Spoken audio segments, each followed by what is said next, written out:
But thank you so much for joining for our 6th CyberGuide live chat. Again, my name is Lauren and I work with eCYBERMISSION. And if you have participated in eCYBERMISSION before, open up that chat, give me a exclamation point. If you've come to a live chat before or you've participated in eCYBERMISSION last year, give me a big exclamation point in that chat.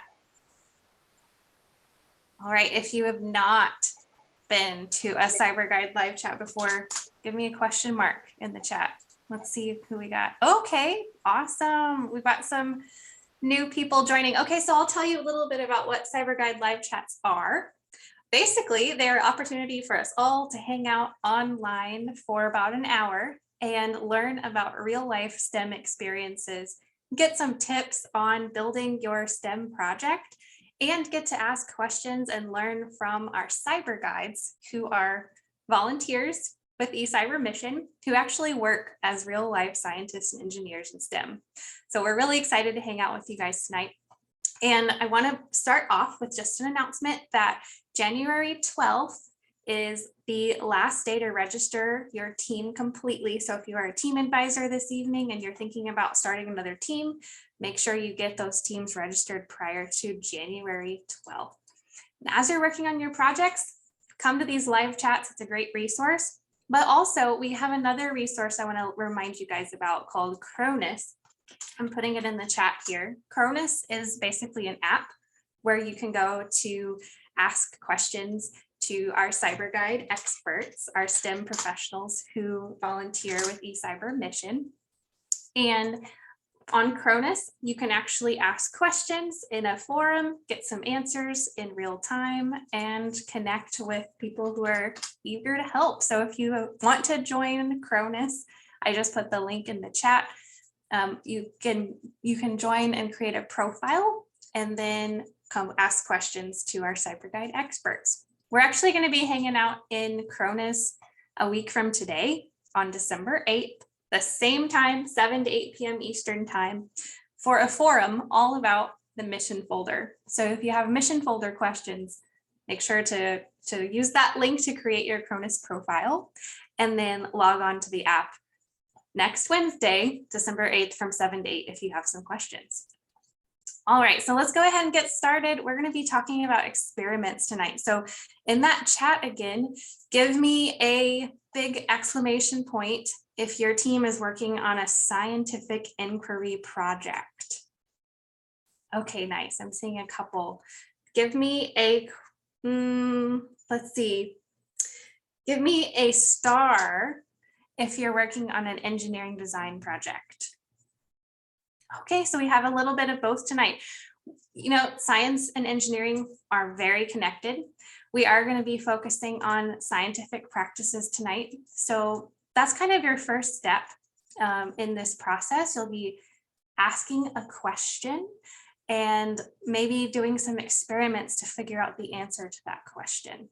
So tonight we'll be talking about the scientific practices, how they work, what they are. So starting out, of course, if you're working on a scientific project, you're going to ask some questions. You're going to develop and use some models to kind of explain your investigation, give you a starting point. You're going to plan and carry out your investigations. After you've kind of had those experiments and investigations running for a while, you might analyze and interpret the data. Of course, you can use math and critical thinking as you're coming up with these ideas and answering these questions. Constructing explanations is a really important part once you have all of your data together. And then being able to communicate what you learned to others. So that's kind of an overview of what scientific practices are. Now, tonight I do have some cyber guides with me. Again, those are our volunteers who are STEM professionals who actually work in STEM. And I want to let them introduce themselves, say hello, and maybe give an example of a time where they've had to use scientific practices in their job. And let's start with cyber guide Preetha. Hi, everyone. My name is Preetha Menon. I'm currently working at Stanford University and the School of Education. I am a researcher, an academic researcher, and I work with schools and school districts and their teachers to support science, to help them build their science capacity and their teams within the schools, as well as helped students with their science fairs and science experiments. And Awesome. do you want me to talk about science practice now or later?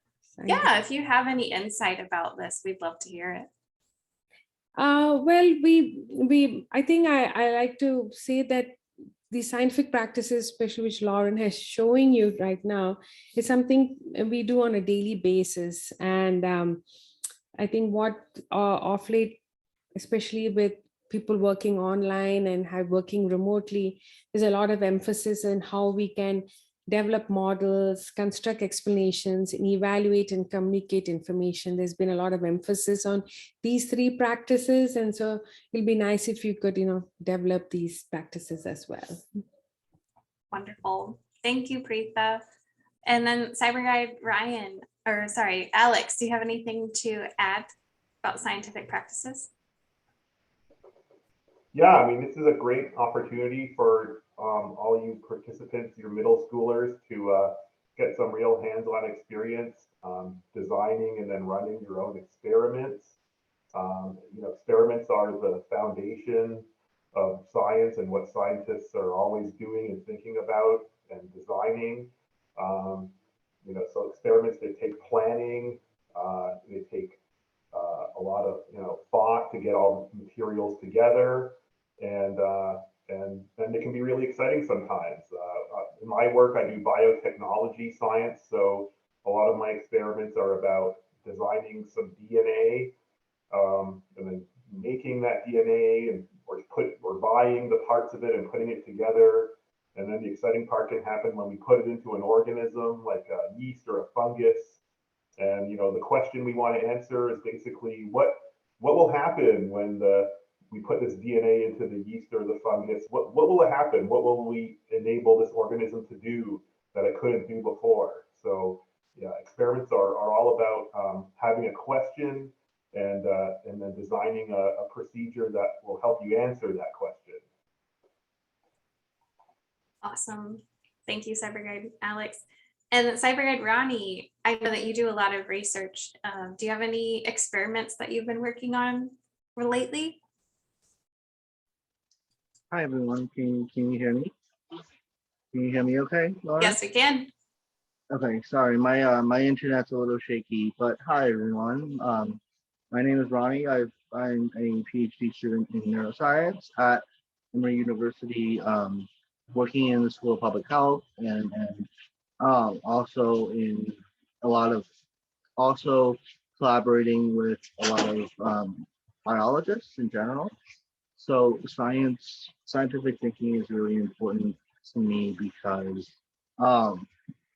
in addition to being able to think critically, right? So you need to be able to think in like an objective, unbiased way. But what I have found is becoming increasingly important, at least to me as a graduate student, is the importance of communication and relaying that information to other people. So when you guys are doing your mission folders, I would really strongly encourage you guys to like try to describe your project to like a total stranger, to someone who doesn't have any knowledge of what's going on in that area. See if you can explain it to them. Because even though you can, what I found in my graduate school career is that even if you have like a brilliant experiment, you have this amazing idea, and you can carry it out. You have all these results that support your work, your hypothesis, and so forth. How are you gonna? The important thing is that people understand how how you got there and what you did.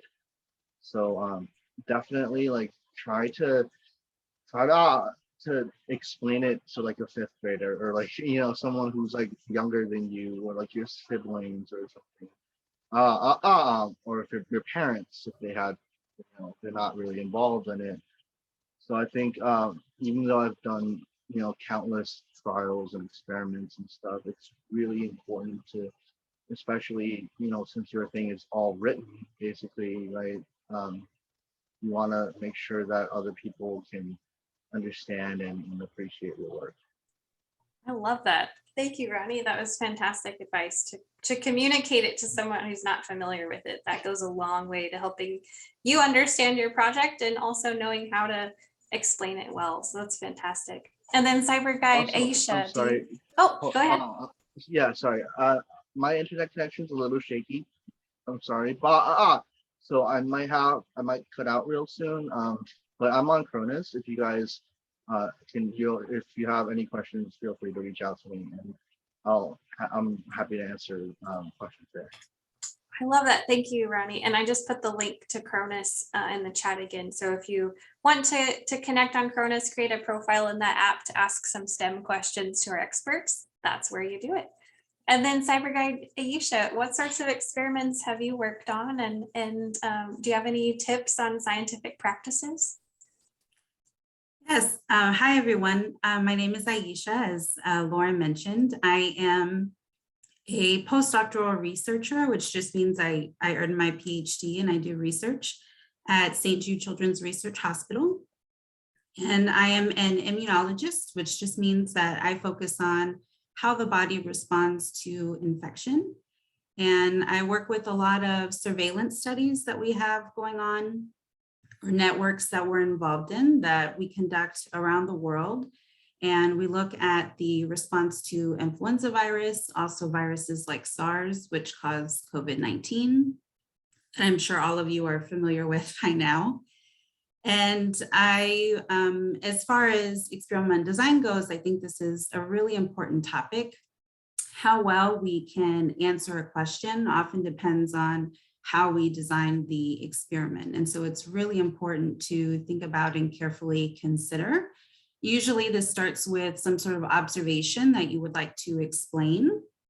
In my case, one of the things that I look at is why people respond differently. So the observation is some people, for instance, will be sick with flu and they might only experience a cough, whereas others will require hospitalization. So we start to systematically look at what might be causing those differences. And one thing I think is important to keep in mind, most of what I do every day is just conducting experiments, analyzing the data, and then going back to the hypothesis and what we think is happening and revisit it and see how we might need to modify it.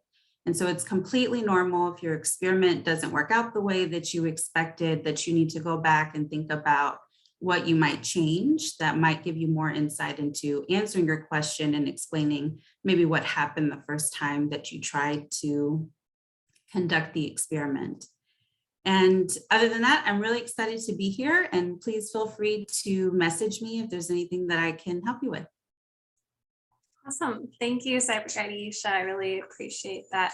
And everyone, you feel free to use that chat. If you have any questions that come up as we're talking, you can type your question in that chat and we can do our best to answer it for you. So feel free to interact with us there. And Cyber Guide Aisha mentioned a hypothesis, and that is such an important part of a scientific practice. And basically up on the screen, I have a kind of a definition of a hypothesis. It's basically kind of an if-then statement. So it's an educated guess that you make as to what will happen in a situation where you may not have seen the situation before. You may not have seen the outcome. So it's an educated guess that you make. An example of it could be like, if I throw a rock in a pond, the rock will sink. That's a hypothesis. So if I do something, then something happens. And that's an important part of that scientific practice. But as you are making your hypothesis, it's important to consider the variable. So a variable is something that will change in your experiment. Cyber guides, feel free to jump in if you would like to explain a variable or you have a good example of one. There are a few different kinds of variables. There's an independent variable and there's a dependent variable. So the independent variable is if I'm going to do something, then something will change. And the dependent variable is actually what changed. So any insight on the difference between an independent and dependent variables from our cyber guides? Feel free to just jump in if you want to throw something in our conversation here.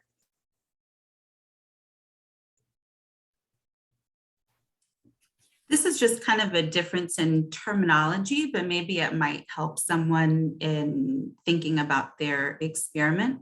I usually refer to my dependent variable as what I'm measuring. So it's what's changing. And then your independent variables are what you're trying to use to determine why that change occurred. And so sometimes you know those, sometimes you don't know those.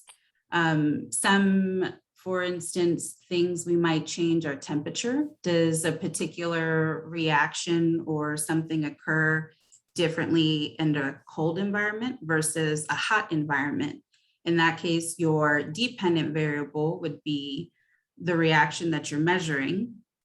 And the independent variable in that case would be the temperature. Was it hot or was it cold? And then how did that measurement change? Okay, that's really helpful. Thank you.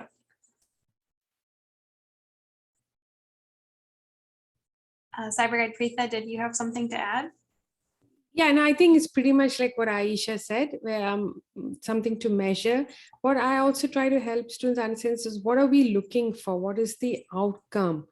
Like when you say something happens, what is it we're looking for? That's the dependent variable, you know? So like she just said, like if I'm looking at something will happen, if I add something, this will change the plant growth rate, the rate of the plant growth. So I'm looking at how the plant grows. And so what I'm measuring is the height of the plant.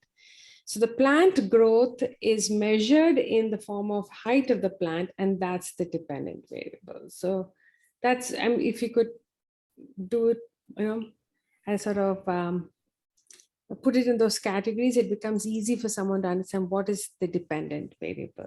So what you measure is the dependent variable, but when you frame it as a question, it will be like plant growth. But how do you measure it? You measure the height of the plant, or maybe the width of the plant. You know, it could be, or the leaf, or whatever it is you choose.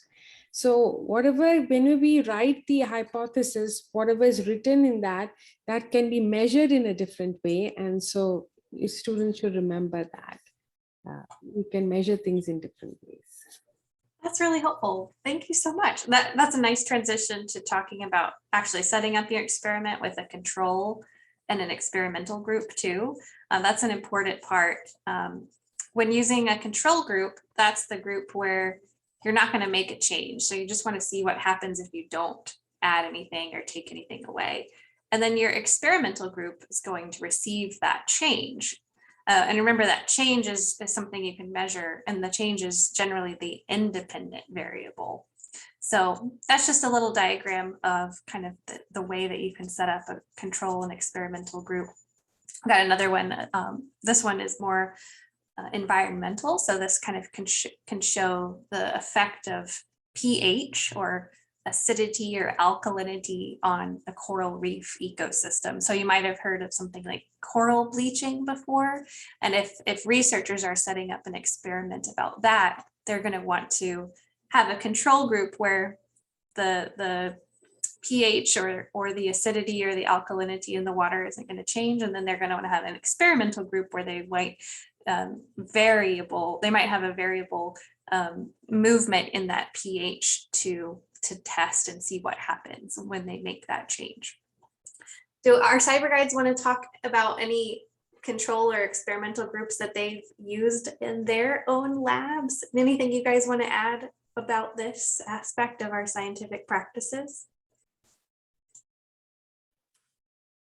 I have some examples. So for instance, some of our surveillance studies, we usually have a group of people who never got infected during the flu season.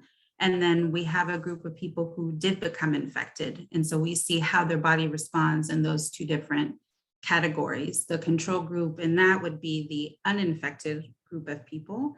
And then the experimental group will be the group of people that became infected.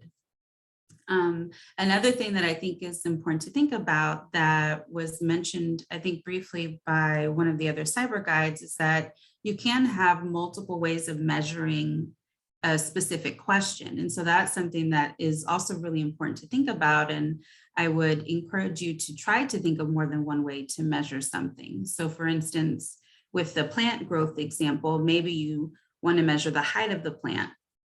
Another way you could look at that is maybe counting how many new leaves are sprouted over a period of time, or how many new flowers pop up. So there's usually more than one way to ask a question. Sometimes you might get a better answer with one of them just because you can detect differences better. Another way to put that is that one measurement is more sensitive than another measurement. It can detect smaller differences. And so that might be something that is beneficial. Usually we try to measure something in at least, I would say, 2 to 3 different ways. Thank you. That's so helpful. And sometimes it's easy to forget if you're working on one project and you're always talking about it with the same people, that you can always do things in a different way. And if you replicate your experiment more, if you run that experiment more than 1 or 2 or 3 times, you're going to have a lot more data together too. So think about that as you guys are setting up your experiments. Any other experimental tips that cyber guides want to add before I kind of move into talking a little bit about the mission folder format? Yeah, I'll say a couple things. So if you're doing a science investigations project, you know, I've been a judge for a long time now, so I'm very familiar with the questions that will be asked of you in your folder. And so there are questions that are, you know, did you use experimental controls? You know, what was your independent variable? What were your, or if there's more than one, what was your dependent variable? And I'll see, you know, more often than I would like, I'll see, you know, students answering, no, we didn't need any controls, or you know, no, we didn't have any. And so I would just say almost all the time, you should have some kind of control and be able to say what it is. And that's not always easy to figure out at first, like what it should be, or maybe there's even more than one. Sometimes we talk about positive or negative controls. Probably more negative controls is what we're thinking about. But in general, you almost always should have one, because your experiment is about comparing, right? These experiments are comparing, like what happens if I do this or if I do that, and you generally have to compare those things to, like, what if I do nothing, right? And that's not always, it's not always so. So I remember one project I judged, which was a cool project, except they didn't quite get it right about the controls. They were looking at like plastic straws, and I think they were putting them in different kinds of water, like to mimic the ocean. And I think they had, you know, like tap water, and then they had salt water, and maybe 1 or 2 other kinds of water. And they were soaking these plastic straws in water for over time, and then they would pull them out periodically and measure if they changed their length. They might have weighed them too, but they were mainly seeing, like, did the straws like shrink or grow or break down in some way over time.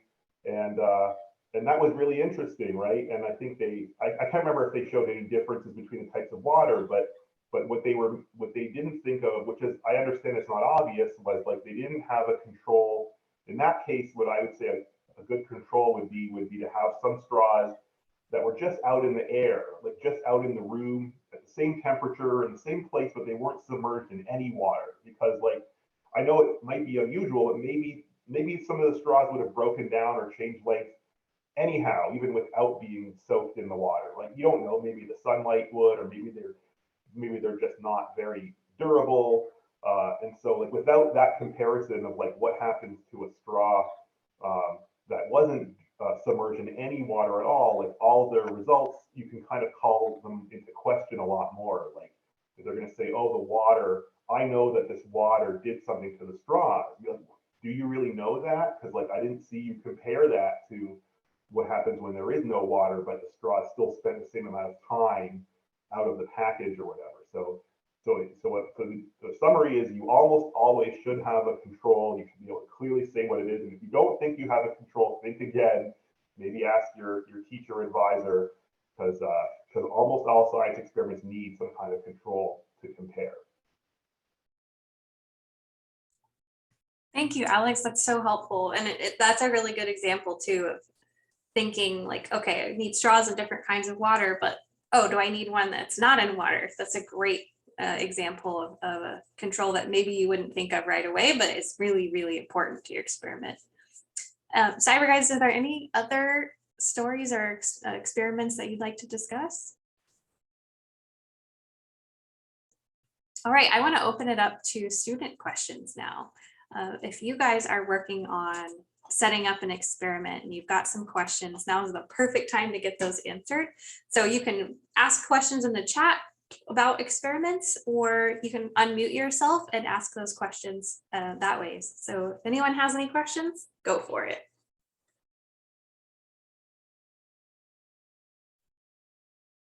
And we have some crickets. Okay, great. Well, you guys are all working on your projects and they're going to be amazing. If you have any questions, feel free to ask us. I'm going to move forward a bit and talk about our mission folder design. So we've been talking a lot about setting up that experiment, but it's helpful to kind of know the format of the questions that you'll be answering for your mission folder project. So the mission folder has 3 main parts. And you can see this if you log into your eCYBERMISSION account and you log in with your username and password as a student, and you go and see your mission folder, you can look at all of these examples that I'm going to talk about right now. But our mission folder has 3 main parts: team collaboration, scientific inquiry, and community benefit. So all of these work together in your scientific inquiry mission folder. And that's kind of the basis for our questions. And just to let you guys know, if you're working on an engineering design mission folder, the questions are going to be very similar, just a little bit different. So a good way to remember the differences between our projects is if you're working on a scientific inquiry project with eCYBERMISSION, you're most likely going to be asking a question and exploring with science. If you are working on an engineering design mission folder, you're most likely going to be solving a problem. So that's kind of one easy way to think about the 2 folders, but their questions are very similar. So for your team collaboration section, you're going to have a couple of questions just about your team. How was it formed? Maybe detail your responsibilities, talk about how you work together, that sort of thing. For your scientific inquiry part of that mission folder, there's a lot more sections and a lot more questions. So they're going to ask you to give a problem statement, which basically is what question are you trying to answer? And then you'll explain your experimental design, the process that you used. You'll list your data that you collected and analyze it a bit, and then have a conclusion. So that's kind of the format of your mission folder. Within that problem statement, these are the word-for-word questions that your mission folder is going to ask you, which again, you can go and look at these right now in your account if you just log in with your username and password. So you can, I won't read them all, but you can go through all of those mission folder questions now to learn a little bit about what sorts of questions your team will be answering. In that experimental design process, you'll kind of talk about your hypothesis, go over the question that you're wanting to answer, and identify any of those variables that we talked about. You'll identify if there are any constants or things that don't change, and identify if your experiment has a control, which we just talked about is really important. And then for the experimental process section, you'll list all the materials that you use, explain how you set it all up, and list any all of the times that you actually ran your experiment. So any replication or change that you made during the process can be listed there. And then once you got your data, you can kind of present that data and list how maybe your data could have been inaccurate. So listing sources of error is really important. That's kind of identifying maybe the temperature changed in this one experiment that maybe it didn't in the other. You can list all sources that maybe could have errors in them. And then once you make your conclusions, you can really kind of try to answer that question and tie it into how answering that question can benefit the community. Now, when you think about your community benefit for your project, you can think about how it might impact different levels of the community, starting with your team members, maybe your own backyard, individuals, maybe your classmates or schools, businesses or organizations in your town, and then finally the environment, like the state that you're in, maybe the rivers that are nearby. Those are the different levels of how your project can benefit your community. And just remember that any experiment that you're working on with your team does need to solve a community problem. And that might be unique to your community where you are, or it might be a bigger problem that many communities face. We kind of leave it up to you. So at this point, if you have any questions for our cyber guides about setting up an experiment or running an experiment, feel free to put those in the chat. Feel free to unmute yourself as well and ask any questions if you have them. And I just wanted to let you guys know again that we're going to have a Cronus Community Forum next week, so December 8th from 7 to 8 p.m. Eastern Time. That's going to take place in the Cronus app, which some of our cyber guides have mentioned tonight. It's a great app where you can go and ask questions to our cyber guides about your STEM projects. And so next Wednesday, a week from today, we'll be hanging out in the app, answering questions about the mission folder. In the meantime, if you have any questions about the mission folder or you're a team advisor with questions, you can send an email over to missioncontrol@eCYBERMISSION.com. So that about wraps it up for this evening. I want to thank all of our cyber guides for being here, for sharing your experience setting up experiments, and thank you again for joining us this evening. We're so glad to have you on our volunteer team. If you guys want to join our next live chat, we have another one, and it's all the way next year in 2022. It'll be Wednesday, January 12th, and we'll be talking once again about the mission folder, getting some tips on how to make your project stand out and shine. In the meantime, if you have questions, send them over to missioncontrol@eCYBERMISSION.com. Feel free to hang out and ask some questions to us. I'm going to go ahead and end the recording, but I wish you all a wonderful December and good luck with your projects this year. Thanks, everybody.